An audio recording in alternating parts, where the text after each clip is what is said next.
Can you talk about what it was like being a Christian and an academic mathematician? Well, the big lesson was learned as an undergraduate when a Nobel Prize winner tried to encourage me to give up my faith. That was a very significant moment. I met him at dinner and I asked him about his Nobel Prize and said, did he ever think that there might be a mind behind the universe? But he didn't like that. And that stopped the conversation. I thought that was it. But after dinner, he said, Lennox, come to my room. And up to his room I went. It was a command. And he'd invited several other senior members of the university, including, sadly, the chaplain of the college. And they stood around. He sat me in a chair and he said, now, do you want a career in science? I said, yes. Well, in front of witnesses tonight, give up this naive faith in God, because you'll never make it. Wow. You'll never make it. And talk about force majeure. The pressure was enormous. Of course, it occurred to me later, if he'd been a Christian, I'd been an atheist, he'd have been out of his job the next day. Gosh. And I was so thunderstruck, I wondered what to say. And I believe that the Lord helped me. I said, sir, what have you got to offer me that's better than what I've got in Christ? Oh, he said, the philosophy of Émile Bergson. Well, fortunately, I'd read C.S. Lewis, and I knew about Émile Bergson. It was a very bad choice, because before he died, Bergson, who was Jewish, had thought of converting to Catholicism. So it wasn't a good choice. And I just looked at him, and I just said, if all you've got to offer me is the élan vital, the spirit of life that Bergson believed in, I'll risk it and stick with what I've got. And I got up and walked out. Wow. But that put steel into me. Yeah, that's amazing, John. You know, I had an almost word-for-word conversation with my Old Testament professor at Oxford, who said, unless you give up your evangelical faith, it's over for you in academia. It's amazing, isn't it? And now here you are with your own PhD. Maybe there's something about needing in apologetics to really face whether we believe this is true or not. I think there is. Yeah. And I think that helped me enormously, because it helps remove the fear of people like Dawkins. Well, we're going to come on to Dawkins, but before we do, a much nicer subject, Sally. Oh, Can you tell us about how you met Sally and what it was like sort of building a family life and navigating the journey of your academic work, but also as you were beginning to emerge into ministry? Yes. Well, I had a mentor who went to glory a few years ago. He was a classicist, brilliant. And he used to joke a bit and speak in a semi-biblical language. And I got to know him in Ireland because he was professor of Greek at Queen's. And when I went to Cambridge, I got advice from him because he was one of the few people I knew who'd been there. And he said, by the way, my boy, he said, there is a man in Cambridge with 4 daughters. So I arrived in Cambridge on Saturday, was taken to church by one of his friends on Sunday, and there were these 4 blonde girls, 4, 3, 2, 1. And the eldest of them was Sally. So I saw her on day 2 of my trip at Cambridge. And we got married some years after that. And she's been absolutely wonderful at putting up with me, looking after me, especially when I started to get involved in traveling for the defense of Christianity, particularly behind the Iron Curtain. We can come to that in a moment. Yeah. But you asked the question, family life, children coming along. I have 3 children, 10 grandchildren now. And people often ask, how did you juggle all that and sort it out? Well, I was given a bit of advice. I used to think you'd solve that problem by 30 and then you'd begin to live. And my mentor, he said to me, you've got it all wrong. Solving those problems is living. Yes. And that totally changed the perspective. Rather than seeing life as a series of problems to be solved and then living, solving them is living. And I think I owe a great deal to my wife because of the support way beyond what any woman should have to put up with. And she became a believer very young, and she had this sense and told me that she would never stand in the way of anything the Lord called me to do. And that's a big deal, because I sometimes was out of the house, not often, but month at a time in Russia, where everybody's saying your husband's crazy, and they weren't supporting her. So there was that. I got married in the last year of my PhD at Cambridge, and we set up a student flat, and she's very hospitable. So we had hordes of students coming in, because I was already, as an undergraduate, beginning to run Bible studies in multiple colleges simultaneously. You know, I was all over the place, and beginning to develop, facing the questions people were asking, because there's another element, and it has to do with Irishness, and that is, when you come from Ireland and you end up in Cambridge, the very first thing people will say, well, of course you're a Christian. They're all Christians there, they fight over it. It's a Freudian objection. Yeah. And I'd heard it many times, but somehow I heard it very early on, the first week I think, and it clicked. You've got a chance now, in one of the best universities in the world, to interact with people that don't share your worldview. Why don't you make friends with some of them and get to understand what their questions are? And I deliberately set out in week one to make friends with people that were agnostic, atheist, and I've been doing it ever since. Amazing. And that is what fed my parallel interest that had been inspired by David Gooding, because he taught me to think about Scripture. That putting those two things together and relating Scripture to people's questions and to the culture, that began to develop in such a way that I started to share it with others, very modestly at first, and they cogged on. So I started a very big Bible study for those days, intercollegiate, that met for 3 hours on a Sunday afternoon, wow, where I tried to help them as I'd been helped to think about Scripture. And it was marvelously encouraging, because many of those people are around the world today. At the same time, I got very committed to mission, not only in the university, but I'd been on Operation Mobilization. Before that, George Verwood just died not long ago. And although it was crude and primitive in those days, I started the OM prayer group, the first one in the British University in Cambridge. And out of that grew the Bible study. So the two things went together. Studying Scripture, praying together, being involved in mission, not only in Cambridge, but abroad. And that was a very important foundation. Natural selection is a mechanical, blind, automatic force. It's not, I can't say it's not guided, but there's no need for it to be guided. The whole point is that it works without guidance. But it could be guided. Or do you completely shut that out? I mean, why bother when you've got a perfectly good explanation that doesn't involve guidance? I mean, the point is, you use words like you use words like blind and automatic. This watch is blind and automatic, but it's been designed. The words themselves do not shut out that notion. And it seems to me that the impression I'm getting is that what's coming through is that the whole process is so sophisticated, it itself is giving evidence of a rational mind behind it. Sometimes I think people feel a bit put off by the word apologetics. They think that's for kind of very professional experts, or they think it maybe sounds like apologising. But what is apologetics? Well, it's not apologetics. The word is a disaster, because it's a transliteration. Straight from Greek apologia becomes in English apologetics. But if they translated the word, it means defense. And Peter puts it brilliantly, the apostle. He said, always be ready to give a defense, an apologia, to anyone who asks you a reason for the hope that's within you. Now, I find that fascinating. I've actually written a little book about it called Have No Fear, to overcome the barrier of witnessing, because people have that impression. They say to me, you're into apologetics. And I say, aren't you? Oh no, that's for clever Christians. And this is nonsense. No. Let me try to explain. When this word is used by Luke, it is used in the book of Acts, where Paul gives his defense. What's his number one defense? I met Jesus on the Damascus Road, and he turned my life around.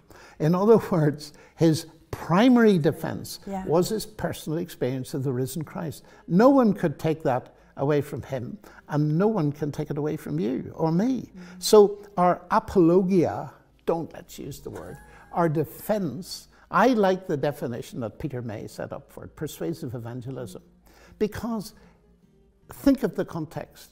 Peter, anybody that asks you, that's not preaching, that's conversation. People are asking me a reason for the hope. That means they've seen that I got some hope.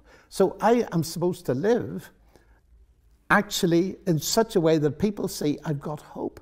And then they come and say, what reason have you got for that hope? Now, evidence-based faith, if you don't mind me putting it that way, is of the essence of Christianity. A person is a fool to trust someone if they've no evidence to trust them, or a fact. So that when it comes to trusting the person of Christ, I need to know about him. Now, we live in a multicultural, pluralistic society. If you open your mouth about Christianity, people will come up with difficulties, objections, misunderstandings, and you have to clear those away. In other words, you have to say, no, it's not like that. You have to defend the faith, and that's what it is. And all Christians are engaged in it. I simply am sad about the idea that using the word, it sounds like apology, as you say. I'm not sorry that I believe the gospel. Yes, quite. But getting rid of that word, what we want to do is to encourage people to answer the questions. And that's what Premier does brilliantly, I feel. And that's why I'm sitting talking to you. Absolutely. Because we both are convinced we're set for the defense of the gospel, as Paul said. And it's very important we encourage everybody to do it at the level they can, starting with their personal experience, but also, depending on who they are, beginning to learn how to answer the questions. And we need to work on it and do it. So that's the kind of approach I take to it. That's brilliant. So you mentioned a few moments ago about going behind the Iron Curtain, and I know that's been a really important part of your life. And there are so many stories to share from that season of your life. But could you share with the listeners what it was like going behind the Iron Curtain when communism is in full power and control, and you're lecturing and teaching in your subject area, but you're also contending for the truth of the gospel? Can you share a bit about that, John? Well, there are two distinct things here. There are two phases in this. There's the before 1989 and after 1989. I first went to Eastern Europe in 1976. And the first country I went to was Hungary. And I wasn't going to teach mathematics. I was going because I had met some Hungarian believers in Germany, and they invited me to come. And I was a bit scared and all this kind of thing. And there's a long story connected about me going, but which I'm telling now in an autobiography that's nearly finished. Oh, wonderful. Which is rather too long at the moment. But it was going in to encourage Christians. The main country I went to was East Germany, the German Democratic Republic. I also went to Poland, Hungary, Poland, and East Germany, but because I'm fluent in German, East Germany was the place. Although in the other countries I spoke German, because in those days, because of the war, many of the older people, they spoke German, no English. Now they all speak English. And East Germany was the most thoroughly communist, even Stalinist. And it was possibly because of my past experience of being interested in meeting people who didn't share my worldview. The diametrical opposite of Christianity is atheism. Atheism, in terms of applied Marxism, was all around in East Germany. And one incident will show, a very moving incident. I was in a little town and the people used to flock out. I loved to encourage them as a Christian because very few of them had anything like the education. They weren't allowed to have it. They were stopped at 13. There was a parody of the confirmation, church confirmation service, where at the age of 13, a child had to stand in front of the huge bust or statue of Marx in Karl Marxstadt, now Chemnitz, its old name, and swear allegiance to the atheistic state. Now, I can give an example of that that really touched me. I was in the home of an evangelist, and his daughter came in, Esther. She was weeping, and we were visiting their home. Briefly, I was teaching. What's wrong, Esther? She said, the teacher has just told me today, no more education. I'd been the top student in the school all the way through. but because I will not swear allegiance to the atheistic state, no more education. So I said to her, what did you say to him? And she said, I said to him, sir, one day you will stand before God and answer for what you've done to me today. And we just stood and wept. It was so moving. Yeah. Later years, I stood and married her to her husband in East Germany still. But that just, in a sense, encapsulated for me what happens when atheism becomes essentially a state religion. And obviously, it made me more and more determined to help these humble people, many of them very bright, who'd never had the chance, living in these villages. And they came out in droves to hear me teach. So it was mainly Bible teaching. The actual doing my own subject began a bit in Hungary, but very much in Russia. Because when the wall fell, and I helped to knock it down, I was in Berlin on the days when all that happened. Amazing. God called me and directed me very specifically to get to Russia. And there I went with the Academy of Sciences, and that was a whole different world, equally fascinating. And I was able to interact with all these sort of people. And they were, yes, interested and kind about my mathematics, but they were much brighter than me, most of them. But what fascinated them was, here's an intellectual from the West and he believes in God. And that's all they wanted to question me about. So I got immense opportunity to begin to talk in those academic situations. I gave the first lecture on Christianity in the University of Novosibirsk in 75 years by invitation of the rector of the university. And that's all a very long story. But there were two phases then. Let's try to talk in your kind of language. If there was a creation, then presumably the something that we now experience was preceded by the absence of something. And I presume that we can call the absence of something or the absence of anything nothing. So presumably at the creation, somehow or other, absolutely nothing changed into, I use the term rolled over, changed into something. Is that what by happened? Principles of indolence and ignorance and... No, those come later. Oh, I see. I need to read this, you see, Peter. I'm sorry, you catch me out. But I think... No, let me speak to the point. Let me just finish. So presumably you think that if there was absolutely nothing and it turned into absolutely something, that there was an agent involved in causing that. Is that the creation? I wouldn't quite put it that way. I would say that the universe comes from nothing physical, but it doesn't come from nothing. God is not nothing. In fact, we get the whole thing upside down. We tend to think, partly because of the way we're educated in terms of science, that mass energy and material is the basic stuff of the universe. Of course, now we've come down to nothing being the basic stuff. I would want to say about that is, I don't believe it, but secondly, God is not physical, God is spirit. And the fundamental stuff in the universe is mind and spirit, it's not material. So then, if I could finish, the universe comes from nothing physical, but it doesn't come from nothing, it comes from God who created it. Let there be light, and there was light.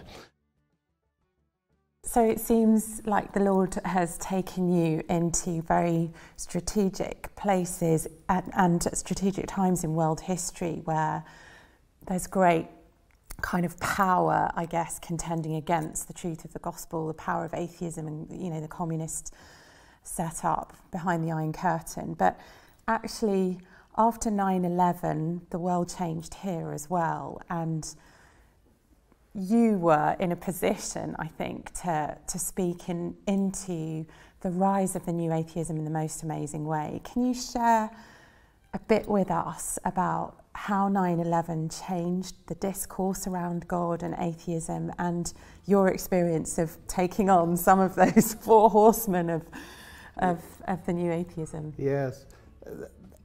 It's the new atheists themselves that, well, Dawkins particularly, who said that 9/11 radicalized him. This is religion, so we must get rid of religion. And it was just throwing everything out, all religion. He modified his tone after a while, but it was pretty obvious that there's a big difference between Islamic terrorists and the Amish, for example. Yeah. And very foolish to put them all together. You've got to look at religions one by one, actually, and what they do. But it certainly radicalized them and made them very aggressive. And the thing that characterized the so-called new atheism, which has been its downfall, actually, is its aggression. It's very interesting. From time to time, people cross the street in Oxford and say, "Oh, are you Professor Lennox?" "Yes." "Well, thanks for taking him on." Now, I'm an atheist, don't get me wrong, but I can't stand for this aggression. Faith is rational and evidence-based. I mean, if that were true, it wouldn't need to be faith, would it? I mean, if there were evidence for it, why would you need to call it faith? You'd say just evidence. And when you said that faith in relativity, in Einstein's theory of relativity, is evidence-based, that of course it is. But the evidence is all important. I mean, Einstein's predictions fit in with observed fact and with a whole body of theory, whereas we only need to use the word faith when there isn't any evidence. No, not at all. I presume you've got faith in your wife. Is there any evidence for that? Yes, on which you base it? Yes, plenty of evidence.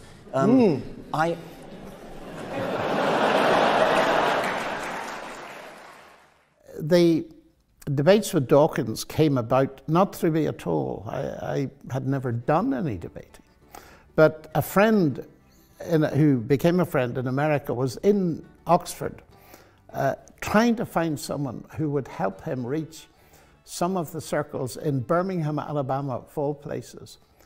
He had a real passion. He was a history teacher, a very good one, leading young people teaching the Bible, but he wanted to reach parts of the culture there that the church wasn't reaching. And he was looking for someone who might help him to do this. And the very last talk he came to was a talk in the refectory of all places at Wycliffe Hall. And it was hot. He almost didn't come. And he thought, well, I'm going home tomorrow. My whole mission has failed, so I might as well go to this talk. And he said, within 5 minutes, I knew I had the answer. So he comes to me afterwards, very tall. And he said, would you ever think of coming to Birmingham, Alabama? That's the accent, John. And I said, I was exhausted and I just wanted to go home. There was a long line of people asking. I said, it would have to be really serious. And he said, thank you. A few weeks later, I had this long list of things. I can organize this and this and this. So I went. And then he came back and he went to hear Dawkins read one of his books. And I got this invitation, copied to Dawkins and vice versa. Would you come to Alabama and give us a taste of the Oxford debate on God and science? So that's how it came to pass. And I'd never met Dawkins before. And we were put up in a lovely hotel in the huge conference center to debate. And it was a confrontational debate. And that's another thing that has really passed. Short introduction, 15 minutes, 10, all this kind of thing. But the idea was to divide the thesis of his book, The God Delusion, into 6 theses, and we'd each comment on them and so on.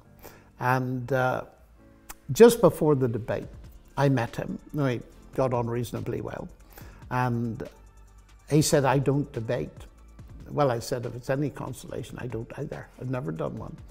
But I said, what I intend to do, Richard, is I want to put into the public space tonight a credible alternative to your atheism. And he said, I'd buy that. So the rest is history in a sense, because the thing has been viewed millions of times. And it had a side effect for which I'm very grateful. It catapulted me onto the world stage and gave me an audience that's global. And it's interesting looking back. I'm sad at the aggressiveness.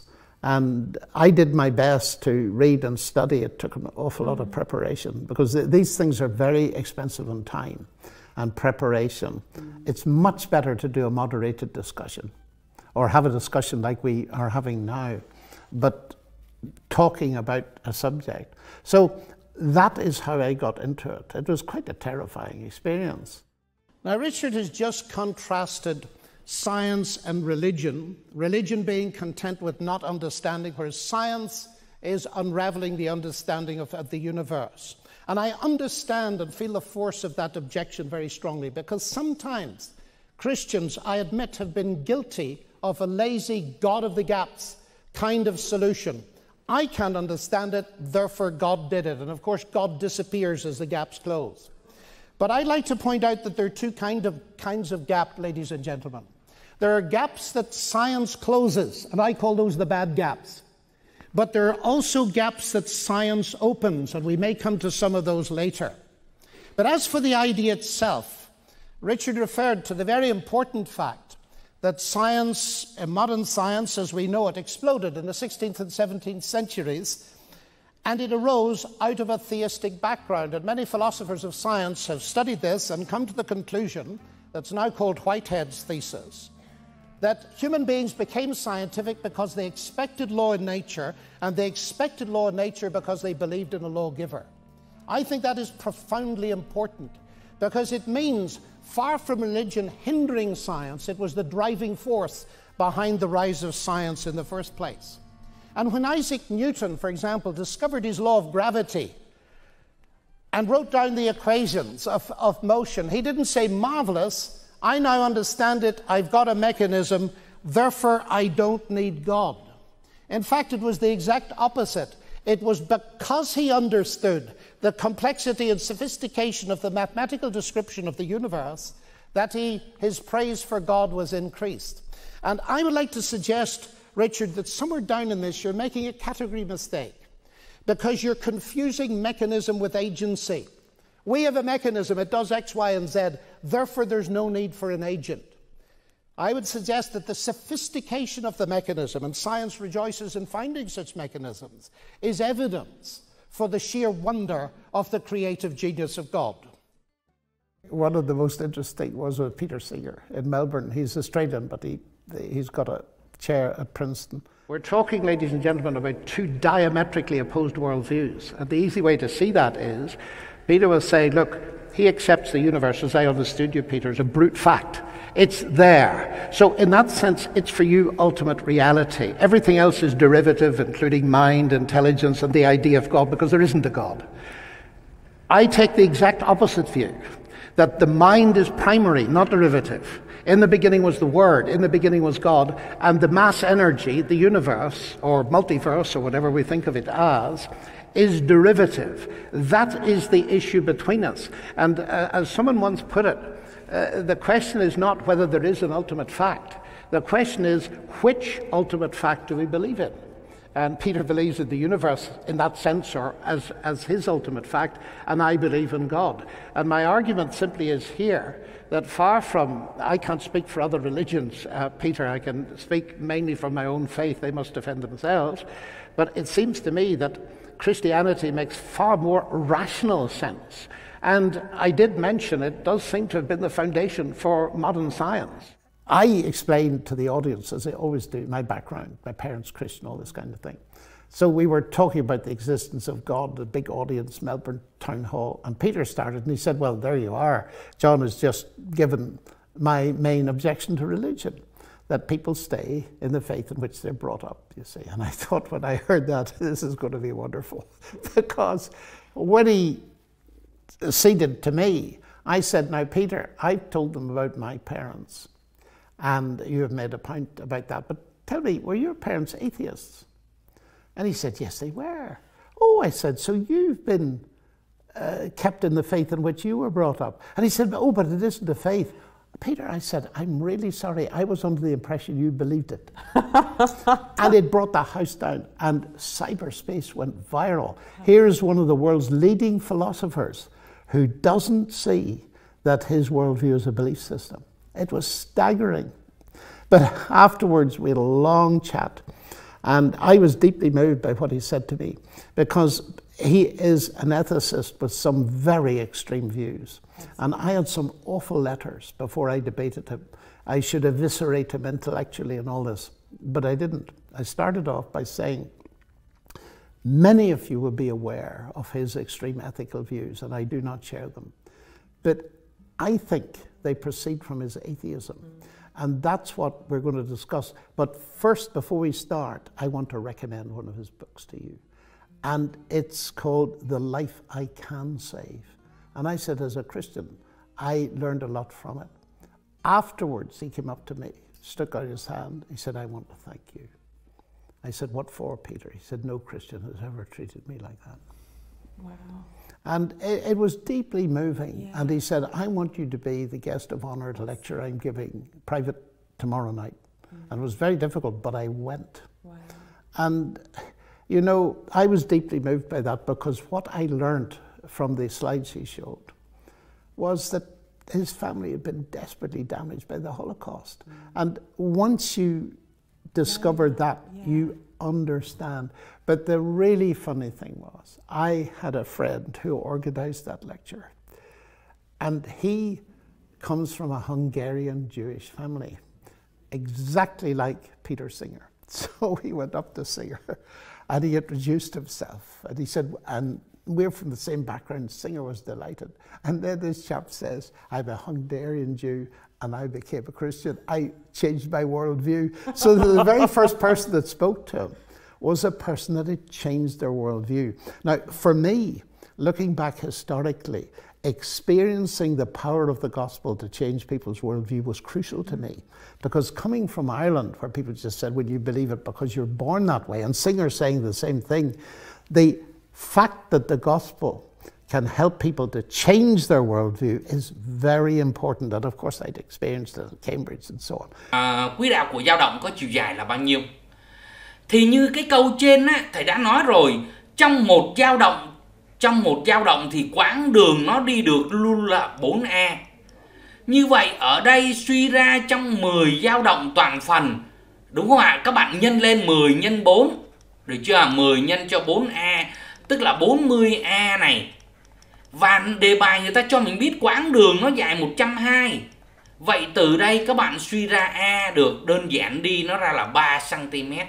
Được chưa? Nhưng bài toán người ta không hỏi về biên độ mà người ta hỏi quỹ đạo. Như vậy tức là cái đoạn A đến trừ A này, vậy các bạn nhân đôi lên, 2 nhân 3 là 6. Do đó câu số 2 này chúng ta sẽ chọn đáp án A. Được chưa? Rồi tiếp tục các bạn qua câu số 3 thử xem coi nó như thế nào đây. Một chất điểm dao động điều hòa với phương trình như màn hình của các bạn quan sát đó. Ly độ của vật khi pha dao động bằng bi. Như vậy đề bài người ta hỏi ly độ là hỏi chữ x. Khi pha dao động tức là nguyên cái góc này nè. Đúng không ạ? Nguyên cái góc này là bằng bi. Như vậy các bạn thế vào 5 nhân cos của pha. Pha là nguyên cái góc này, cos của bi. Và cos của bi bằng trừ 1. Trừ 1 nhân 5 ra trừ 5. Vậy đáp án đúng là đáp án A. Câu số 4. Một chất điểm dao động điều hòa có phương trình như màn hình của các bạn quan sát. Tại thời điểm 1 giây ly độ của vật. Như vậy các bạn chỉ việc thế 1 giây vào cái đây thôi. Được chưa?